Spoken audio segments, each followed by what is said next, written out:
enables him to lead his men towards restoration. I'm still in the text. And I'm trying to help somebody this afternoon by telling you that when you choose faith over fear, God has a way of restoring you. God has a way of reviving you. He has a way of reviving your ministry. He has a way of reviving your marriage. He has a way of reviving your relationships with your children.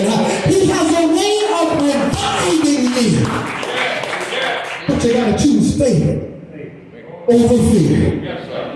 David says, I'm going to inquire of God. And as I hurry to the close of this message, I want to tell somebody that there's a way to respond to your personal crisis. Can I help you here?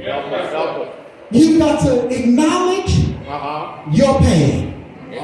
It's okay to grieve, but don't stay in despair. It's okay to grieve, but don't grieve as if you don't have no hope. And I don't know who I'm talking to, but I got to help you this afternoon by telling you that if you're a child of God, you have hope. If you're a child of God, you don't have to be in despair as if you don't have hope.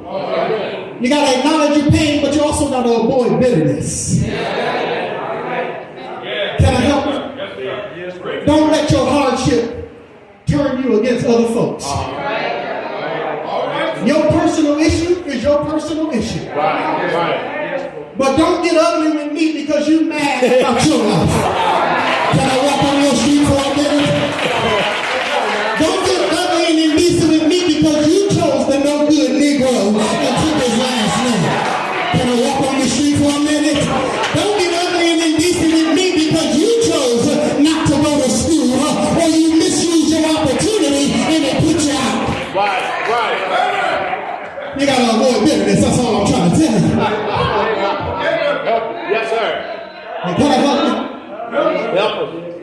you? In your moments of personal crisis, you got to learn to turn to God. Now, I'm going to mess with some of y'all for a minute. I'm going to leave you alone. Too many of y'all have too many Facebook counselors, too many Instagram counselors, too many Snapchat counselors. Am on your street yet? All right.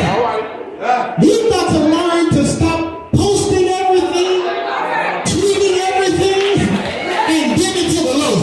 I know I'm walking on some of y'all toes, because some of y'all tweeting right now. But can I help you?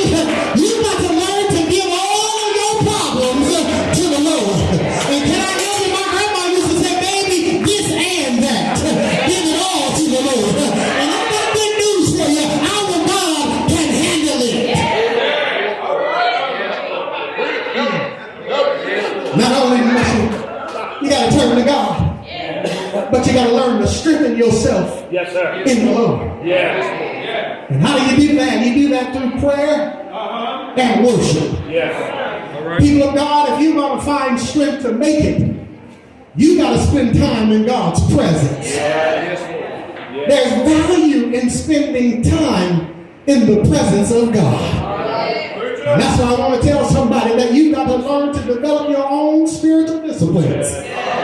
You got to develop your own prayer life. You got to develop your own quiet time with God. Because that's where you will find strength for your journey. And can I help you? Another way you strengthen yourself in the Lord is you remember the past victories in your life. Can I help you? You've got to learn how to reflect on how faithful God has been already in your life. And I believe there's about 2 or 3 folks in here that can say, I can look back over my life and see how good God has been.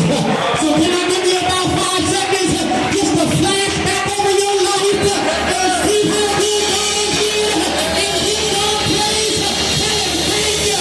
God, you've been good to me.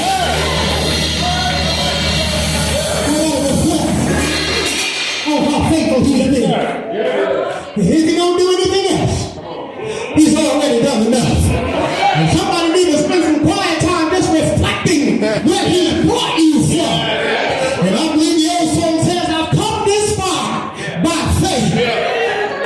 remember the past victories. And you've got to learn that in your moments of struggle, you've got to declare God's promises. Amen. You got to speak his truth over your situation. And for somebody here this afternoon, I need to tell you that you've got to learn how to speak life over your situation. Stop speaking death. You shall live and not die. Come on in here, church, this afternoon. You've got to learn that God says, I'll be with you all the way. You've got to declare truth over your situation. What comes out of our mouth has power. And you've got to be careful about when you speak out of your mouth. Because David says, I'm going to speak life out of my mouth and not death. And you've got to learn how to lead others through crisis. Church, leaders, you've got to be an example for somebody else. There's somebody in the church that you need to walk with. That you need to encourage in faith. You got to help others turn to God instead of fear. Because it's easy in the church when things aren't going well, when it don't look like you're going to come out of this thing. It's easy to get folks together for a pity party. But I want to encourage the church to get them together for a prayer meeting. Because I don't need to hear all of the this or the that. I already know that. But I need some folks that say, Pastor, we're going to come together and we're going to pray about this thing. Am I by myself this afternoon? Can I help you this afternoon and tell you that you got to learn how to lead others in crisis?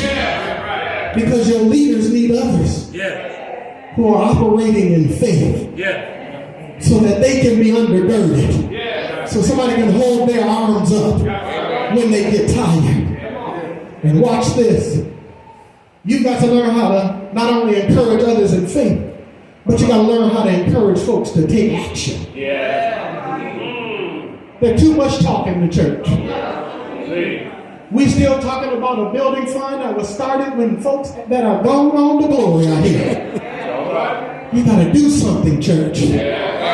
God doesn't call us to be maintainers. He calls us to be visionaries. Where are we trying to go? What are we trying to do? So it's time to stop talking about it and be about it. David seeks God's guidance and he moves forward. Can I help you? He inquires of God and then he moves forward. He's still talking to God about what God already told him.